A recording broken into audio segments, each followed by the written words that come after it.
Hello and welcome to Accent Excellence. I'm Chuck Lionberger, and coming up on this month's show, we're going to tell you all about the March Author Madness Tournament here at Mount Pleasant Elementary School. Also, we have some very important information for you rising sixth graders about those TDAP boosters, so stick around. Accent Excellence is next. This is who I am. I can't do it alone. I'm a good person, and the truth is, I break the law. I ignore what my parents taught me, and I thought everything they said was a joke. No longer can it be said that I am my own person. I'll tell you one thing for sure. I've become a slave to the drinking crowd. I refuse to accept that I can be confident in myself and be popular without beer or drugs. A person like me can easily be forgotten. But wait, what if that's all wrong? What if I don't have to be forgotten? A person like me can easily be popular without beer or drugs. I can be confident in myself, and I refuse to accept that I've become a slave to the drinking crowd. I'll tell you one thing for sure. I am my own person. No longer can it be said that I thought everything they said was a joke. I ignore what my parents taught me, and I break the law. The truth is, I'm a good person. I can't do it alone. This is who I am. Hi and welcome back to Accent Excellence. We're at Mount Pleasant Elementary School and we're in the middle of March Madness going on right now. It's my pleasure to introduce you to the tournament director of the new Mount Pleasant Elementary 5th grade March Madness tournament, Peyton Leftwich, and his teacher, Wendy Riker. So Wendy and Peyton, thanks so much for being with us. And Peyton, let's start with you. This whole idea of March Madness, as you can see here, it's the March Author Madness. What's going on? Well, it's just a time to get together and vote, see which the best author is. And I had a little bit of help with my friend Nate. He gave me the idea of what we did last year, and I said, how about we do one this year? And it's turned into this. Now, you had said, last year there was something you had done in 4th grade, but it was a little bit different, wasn't it? Yeah, it was books and series instead of an author. Mr. Riker, why is it important that we see students and getting excited not just about a book or a particular book title, but learning about the authors, the people who are writing these stories? We are authors ourselves. We write all the time in 5th grade, and knowing that they can model what they do off of their favorite authors is a big deal. How did you come up with this idea of deciding to do authors instead of doing books? I just wanted to do something different instead of what we did last year. I mean, I didn't want to do the exact same thing, and we could have possibly came up with the same outcome.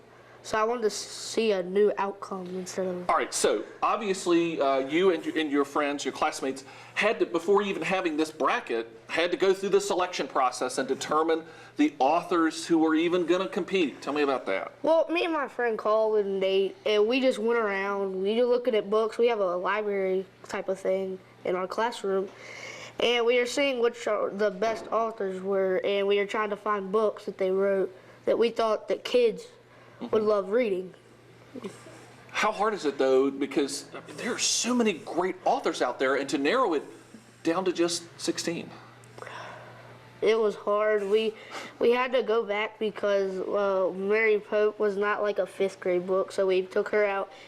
And Scott Odell, not a lot of kids read her, so we had to go back and find a new author. How is it the fact that, Peyton comes to you and says, I got this great idea to kind of encourage reading? Tell me about that. It popped up in the middle of a mini lesson on author leads and the way authors pull us into their writing, and we were applying that to our own article writing. He pops up with the idea, hey, Ms. Riker, we did a bracket last year. Can we do one this year, but with authors? And it was a no-brainer. Of course you can. And then immediately after that lesson was over, he and Colin were over in the library, digging through the book bins, looking for the authors that they thought represented 5th grade. And this kind of took off pretty quickly, didn't it? It did take off pretty quickly. We were surprised. We thought it was just our little wing. We put up the bracket, and then the next day we started voting. All 3 5th grade classes vote for their favorite author in each bracket, and now we're down to the final. Now let's talk about that voting process. It's not just so simple as saying, oh, I like James Patterson versus, say, Catherine Applegate or something like that. There's some work that has to take place. There were some parameters. We did ask that they had read at least one book or heard through a read aloud, maybe through teachers in the past, a book by each author in the bracket. So to vote in this bracket, you had to have read both Kate DiCamillo and Catherine Applegate, at least one thing by them. So we did ask that they become familiar with authors before they vote. But the beauty of that is now that R.J. Palacio's in the final two, I've got kids working like crazy in there reading Wonder because they want to be able to vote. Most everybody's read Jeff Kinney in the final two. Yes, I'll say the final two are here. It's Jeff Kinney and R.J. Palacio, and voting is going on right now, isn't it? We're going to vote today on our top pick. And we'll see. Okay, so tournament director. Okay, now obviously you've got a role in this. You're going to vote, but it's time for you to be analysis here. We'll go a little bit wide for a second here. We've got Jeff Kinney. We've got R.J. Palacio. What's your prediction? I hope R.J. Palacio wins, but I feel like Jeff Kinney is because a lot of kids like Diary of a Wimpy Kid. So that's kind of an interesting combination. You've got a book that is very popular recently with Wonder. Very long and one that's shorter than the other. But you've also got a popular series. So kind of the series versus the hit book. Yeah. So what's coming up next? What do you think you want to try and carry this forward? Maybe like an NIT type of thing. I don't know. There we go, yeah. Maybe another one with like, I don't know, maybe different authors instead of these. Tell me about this though. The end result, are you seeing more of your classmates reading? Definitely. Kids are reading a whole lot faster, trying to get books done. They're reading at home. Oh, yeah. Yeah, and it's that exposure to reading. It is, it is. Our whole reading program is free choice. We choose, they choose the books that they want to read. We ask them to read 25 books in a school year between home and school. We ask them to read certain genres. You know, to a good representation of all the genres. And this has just really helped that explode, especially at the end of the year when we're kind of all ready for spring break and we're tired. It's just kind of re-energized the whole reading curriculum here. And most importantly, it makes reading fun, doesn't it? Definitely. Well, this has been an outstanding program. Hopefully something that we'll continue to see year after year. Yeah. And, you know, we'll never know how things go in the future. We know we've got several other schools as well that have done similar March Madness brackets related to reading, and we encourage that as well. I want to thank you folks for being here. We want to encourage you to keep reading, and we also want to encourage you to stick around because there's more Accent Excellence coming up. Everyone loves having a beautiful green lawn, but did you know that lawn fertilizers can pollute our waterways? Before you fertilize your lawn, conduct a soil test to know what fertilizers are needed. Only apply fertilizers during the growing season and avoid using fertilizers and pesticides within 20 feet of a stream. After you mow, leave your clippings on your lawn because these return nutrients back into the ground. It's easy to keep your lawn green and our waterways clean. Contact the Clean Valley Council for more info. If you like to work with your hands and want a rewarding career, then Burton Center for Arts and Technology can help you achieve your dream. Burton is home to a precision machining class with award-winning teachers and facilities that can jumpstart your career. You will shape, turn, and sculpt metal using state-of-the-art technology. You will also create 3D models using computer-aided drafting and computer-aided machining programs. If you are interested in this exciting career, check out Burton Center for Arts and Technology today. Hi and welcome back to Accent Excellence. I'm here at the Burton Center for Arts and Technology, and joining me again is Principal Jason Sewell here. And Jason, summer is literally right around the corner, so really now is the time to start thinking about what are you going to do during the summer? And Burton has some great opportunities in the form of many different camps here. That's right. We've been able to offer quite a few in the past, but this summer we're expanding the opportunities out to different things we haven't offered in the past, such as masonry. We're excited to be able to offer that, and even a criminal justice-oriented camp, crime scene investigation. All right, so take me through the list, because there's a lot of camps going on this year. There are. So first off, we'll talk about culinary. Culinary is going to do two different camps, hopes of, a pasta camp and then also a bread camp. So a little different twist on each of those, but students get their hands in a different taste of the culinary there. The masonry camp, learning how to build using mortar and brick, block, and being able to use their hands to build. Exciting new camp that we're offering. We've done this one for many years, the mass communications camp. Students come in, are able to use the same technology that our our high school students use, and they come in and are able to learn the basics of production and using video and those type of things. With engineering camp, we've been able to do that in the past, so that's right down the same lines. We'll have 2 of those going on this summer, and look forward to those students being able to come in and learn how to start designing things in the engineering world. Visual Arts is offering a cadre of classes throughout the summer, different camps, and those will be all the way throughout the summer.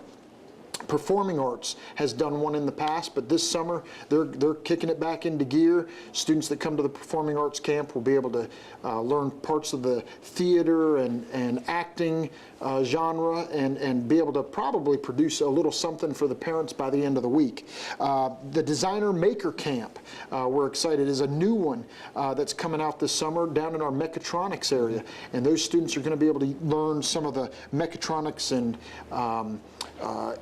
manufacturing type things that go on in a fun way. And then the last one is brand new this summer, crime scene investigation. We're real excited about that. We have a new teacher here on campus, and he's looking forward to doing a little bit of CSI work and teaching the students about the criminal justice field. Now, who are these camps designed for? These camps are primarily designed for grades 6 to 8. The middle schoolers coming up in grades 6 through 8 would be able to participate in these. And this really becomes a great opportunity for those middle school students, because the programs here at Burton during the regular school year are primarily designed for high schoolers, 9 to 12, but allowing the middle schoolers during the summer to get that sneak peek and get that taste of you talked about a plethora of programs that are available here at Burton. That has to be not only a huge help, but also a great opportunity for them to start to see what pathways are available when the time comes that they can actually become students here at Burton. That's right, and I think these camps give the kids an eye into what is offered in Roanoke County here at Burton Center. They're able to come in and see some of the actual technology. If it's, I mentioned MassCom earlier, some of the technology they'll be using if they elect to take some of these classes in their high school years. All right, we do have to talk about a cost, because there are costs associated. So tell me about the cost of the camps. The costs are rather minimal if you take into consideration what the students are getting, and they're primarily $75 depending on the camp that you're going to, but pretty much $75 across the board, except for the Design Maker Camp. That one's going to be a little bit more because that's going to be a longer camp. I think it's a day-long camp. And plus also there's a lot of materials associated with that. That's correct.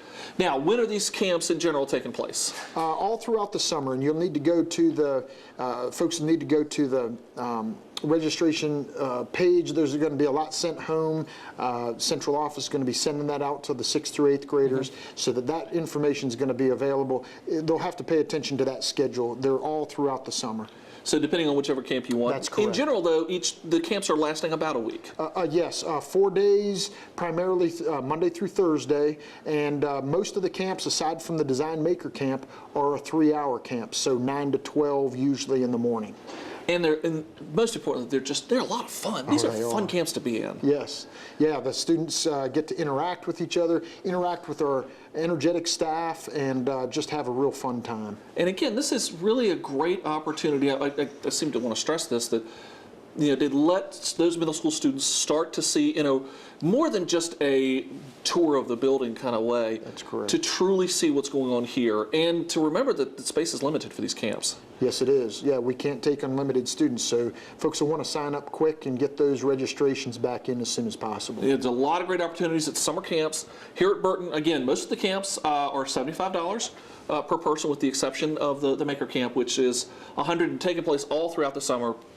Great opportunities for students in middle schools all across Roanoke County. We hope you take advantage of one of the many camps here at the Burton Center for Arts and Technology. And Jason, again, thanks so much for being with us. And folks, stay right there, because we have a lot more Acts and Excellence still to come. People who are using heroin are not the typical destitute, marginalized persons, homeless in our society. This is not the profile of the typical heroin user today. Today, the typical heroin user is your neighbor next door. It is the young person who's going to high school.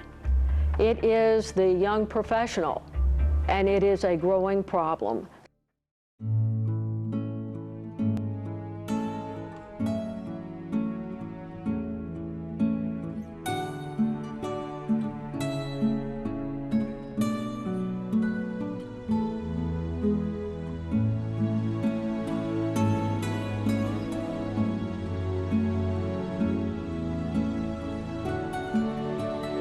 You cared then. I need you to care now. Don't turn a blind eye to teenage drinking. Hi, and welcome back to Accent Excellence. Joining me again is Dr. Ken Nicely. He's our Director of Secondary Instruction here at Roanoke County Public Schools. And Dr. Nicely, for several episodes now here on Accent Excellence, we've been talking about this. This is our strategic framework. And in some previous episodes, we gave kind of a big overview about what the whole strategic framework is. And more recently, we did a deep dive on deeper learning. Right. But now we're going to take some time, and over the next couple of episodes, we're going to take a step out and look at the 4 C's here in this ring of C's that surrounds and contributes to deeper learning. And let's start off with communication. Okay. And why is communication such an important skill for our students to master? Communication is one of these opportunity-ready skills. We used to call them 21st century skills that industry, parents, community are all telling us that kids really need beyond just content knowledge. We get back to that idea of balance in our digital sea change strategic framework. But these are skills that students really need to be successful. So communication is really foundational to the others, and we can kind of break that down into its various compartments. But one of the exciting things that we've been working on here over the past few months is working once again with a group of teachers, administrators, parents, business folks, and we've been looking at our curriculum as a whole, our assessment practices, and one of the products of that we're going to be unveiling here soon is something called the Profile of a Graduate. And communication skills is one of those foundational things that this committee has identified as being essential to students' future success. And in fact, it's something that we're doing here and right now. We are communicating not only to ourselves, but also to you at home about things that are going on in the school system, and the ability to have a student to be able to communicate the thoughts and ideas out to somebody else is something that they have to be able to do, not just in school, but in college and beyond.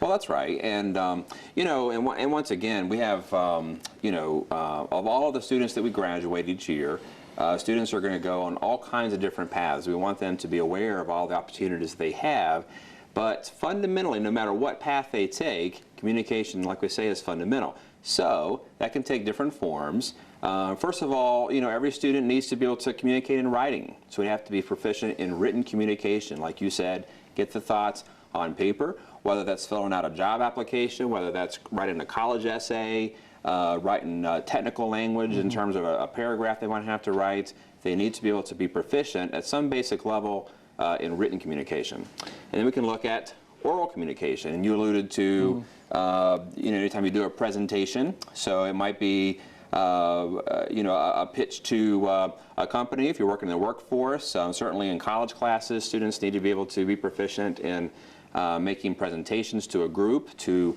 authentic audiences. And so presentational, oral communication is very important.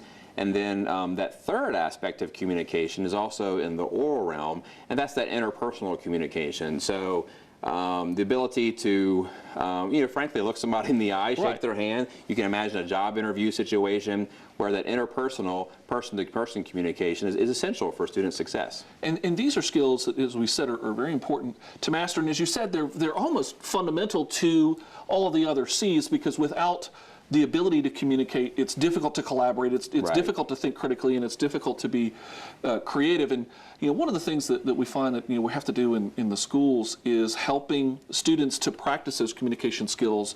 You know, somebody once said that they would almost rather face death than speak publicly.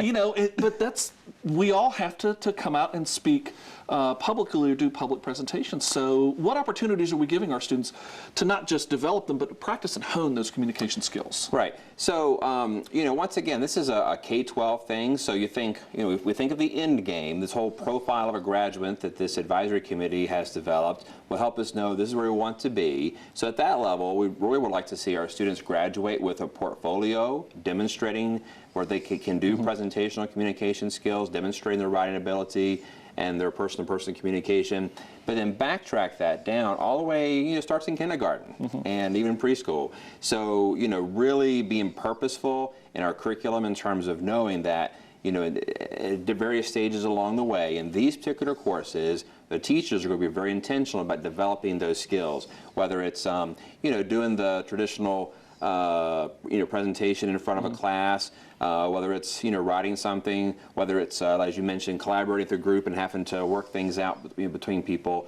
is very important. But part of this is also, as far as thinking about presentational communication, taking that a step further. Imagine the class presentation that we're probably all familiar with, but change that audience, make the audience an authentic group. We have in several of our schools, they'll do something called lunch and learn. So students will come in and actually present some things they're working on to a group of teachers. That totally changes the level of communication by just changing that audience. Or by bringing in some local business folks, bringing in some parents, and making that pitch. It really changes that activity to a much more rural world application. And it also brings it a lot more authenticity to that, instead of just kind of standing up in front of the class, which it's kind of predictable. With this, the questions that might come from business leaders or classmates outside of the normal class environment helps the students stay on their toes. That's right. Well, it's amazing to watch the students because you change the audience, you add that element of authenticity, the amount of preparation that they've put into it. It's amazing to watch because they really do want to do well. One of my favorite stories is from one of our high schools. They were doing a project-based learning activity, and one of them's job, and to complete this project they were working on, was to call a local business to solicit a donation. Well, that was important to them. They wanted to make sure they got the funds, and so they actually had to audition with each other to see who got the job of being able to call the business to get the funds. So very practical application there in terms of the communication skills. And a key communication task. So that's just one of the 4 C's. Coming up in our next edition of Accent Excellence, we're going to take another look at another one of the C's. So stick around. We've got a lot more Accent Excellence. April showers bring May flowers. It also brings a great time to start using a rain barrel. A rain barrel catches rainwater from your roof gutters, and the clean, free water can be used on gardens, lawns, and for outdoor cleaning. Rain barrel water is free of chemicals. It reduces your water bills, and it's good for the environment. You can buy a pre-assembled kit, or you can build your own with materials from a hardware store. Learn how to start saving money and the environment by using a rain barrel today. Contact the Clean Valley Council for more info. There's a myth out there that somebody who's using drugs is engaged in a selfish habit, that they're not hurting anybody, and I can say that's not true at all.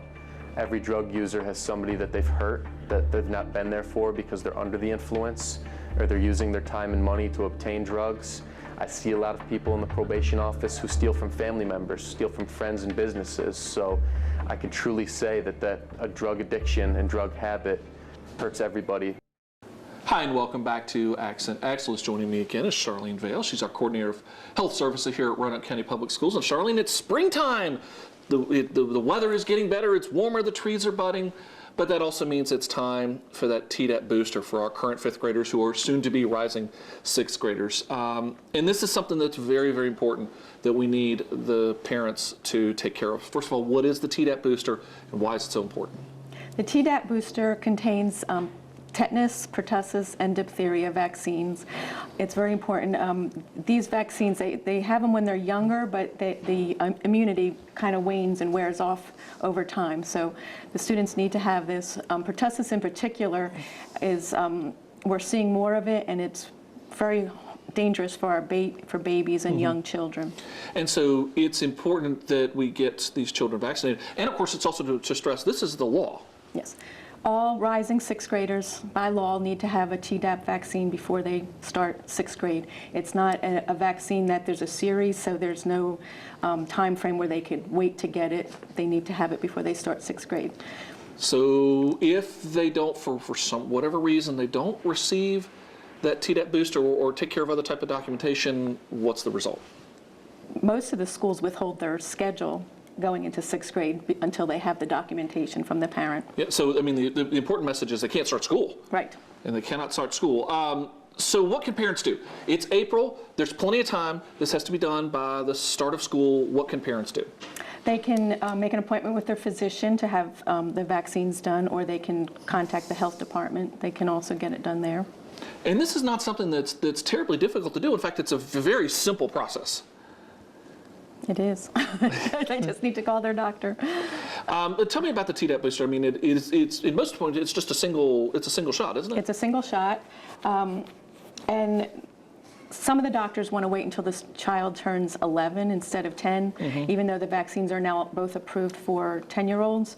But if the doctor wants to wait, they need to get a medical exemption to the school saying that the doctor is waiting, and that and a date of when the child will be getting the vaccine.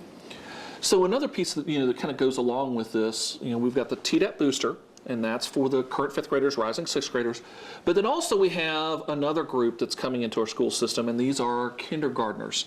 That they are starting this exciting journey to learn, but there's some things that we need parents to do for our rising kindergartners, and it all deals with vaccinations. Not quite.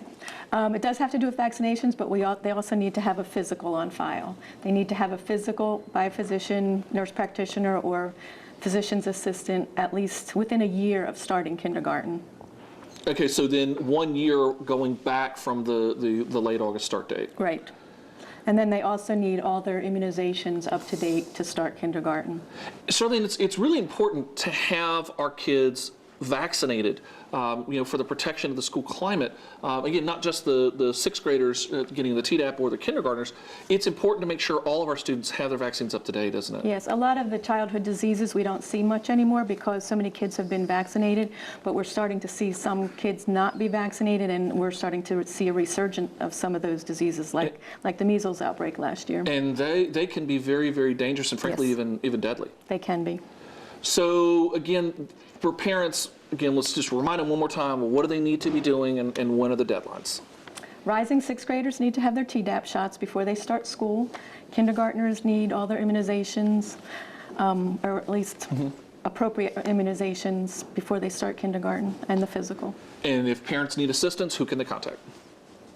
They can contact their school nurse, they can help them, or they can contact the health department or their physician's office. And we'll have those numbers for you on the screen so that if you have any questions or need to schedule or possibly attend one of the clinics, the health department does hold clinics from time to time, you can certainly do so. So Charlene, thank you again so much for being with us. And again, parents want to remind you it is important to make sure that your child receives those very important vaccinations for their health and for also the health of the entire school system. And again, thank you for being with us, and we want you to stay right there because there's more Accent Excellence still to come. Have you ever wanted to make a difference in the life of an animal but didn't know how? The Regional Center for Animal Care and Protection is looking for volunteers to assist with the daily care of their animals. Volunteer opportunities include cat socialization, dog walking, front desk or kennel assistant, off-site adoption events, rescue networking, or shelter photography. As a volunteer, your time and talents will make a difference in the life of an animal. For more information on how to become a volunteer, call or email the Regional Center for Animal Care and Protection. I want to be a senator. I want to be a teacher. I want to be a professional athlete. I want to be cool. I want to be accepted. I want to fit in. I want to be popular. I want to be invited to parties. I don't want to be invisible anymore. I want to be part of the in crowd. You think you have to drink to be in the in crowd, but giving in to peer pressure isn't going to get you anywhere. Be true to yourself to accomplish your big dreams. Well, folks, that's going to do it for this month's edition of Accent Excellence. If you'd like to learn more about Roanoke County Public Schools, be sure to check us out online, and don't forget to like us on Facebook and Twitter. But before we go, we have breaking news to pass along, and for that, I'm going to turn it over to the March Author Madness Tournament Director, Peyton Leftwich. Peyton, we have a winner. Who is it? RJ Palacio. So there you go. RJ Palacio is the winner of your 2016 March Author Madness Tournament. Congratulations. The Author of Wonder is your winner. That's going to do it for us. I'm Chuck Lionberger. This is Peyton Leftwich. Thanks for watching, and we'll see you next time.